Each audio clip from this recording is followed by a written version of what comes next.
Good morning, everyone, and welcome to this Sunday's Children Address. I hope you've had a good week. I want to just read to you first the story in the Old Testament lesson that is set for this Sunday. It's from 1 Samuel chapter 3. Now the boy Samuel was ministering to the Lord under Eli. The word of the Lord was rare in those days. Visions were not widespread. At that time Eli, whose eyesight had begun to grow dim, so that he could not see, was lying down in his room.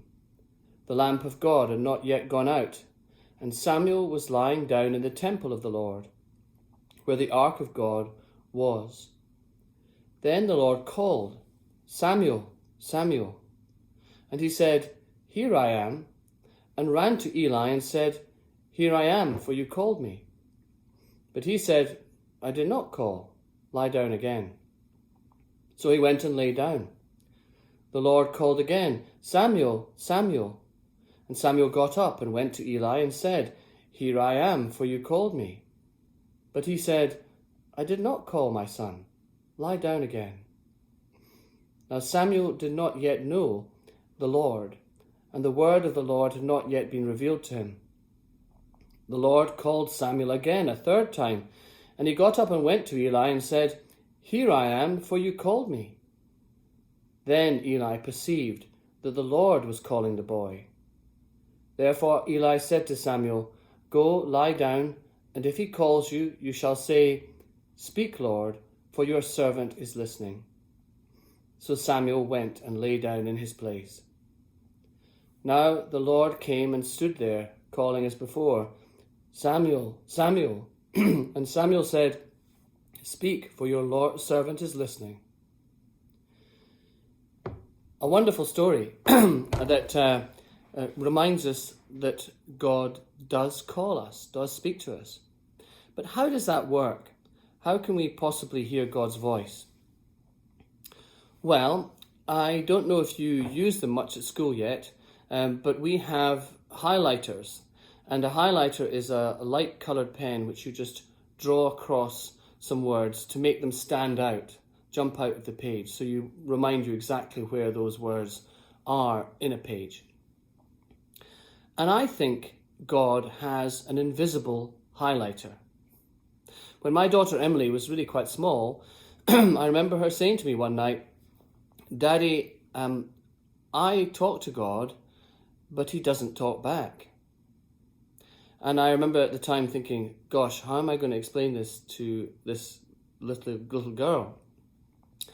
And then Emily answered her own question and said, "It's okay, Daddy, he talks to me in my heart."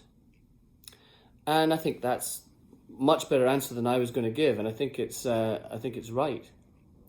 God has an invisible highlighter. So how do I hear God's voice? Well, you know how when we think in words, don't we? You all think in words. And that voice inside you is just your thoughts, your words that you use to think. And I find that from time to time, God uses his invisible highlighter to make some of those words, which are my words, my thoughts, stand out. And I have a sense sometimes that those words are true and that they're words that God agrees with. And he, even sometimes I think the words seem to come from elsewhere even. So when we pray, God can reach out to us and touch the words of our prayers so that we realize and sense that he is trying to speak to us.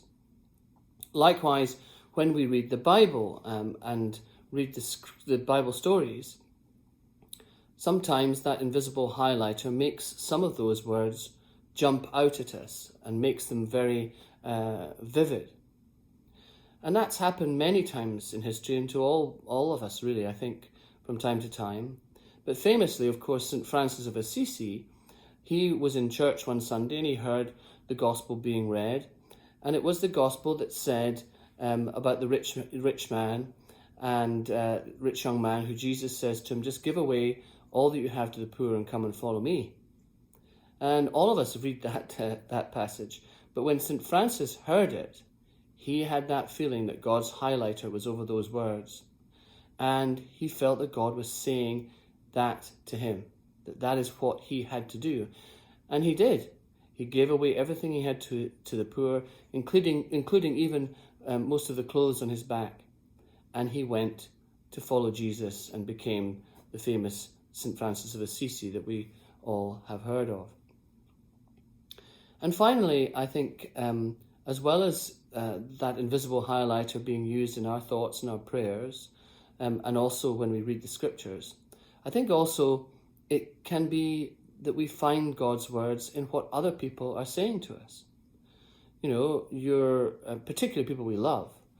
You know, your parents talk to you all the time, your friends talk to you all the time. But just sometimes I find that when people are talking to me, some of the words they say stand out. And I have a sense that those words are true and that they're words almost that God is saying directly to me. So this week, I hope you might think about that invisible highlighter.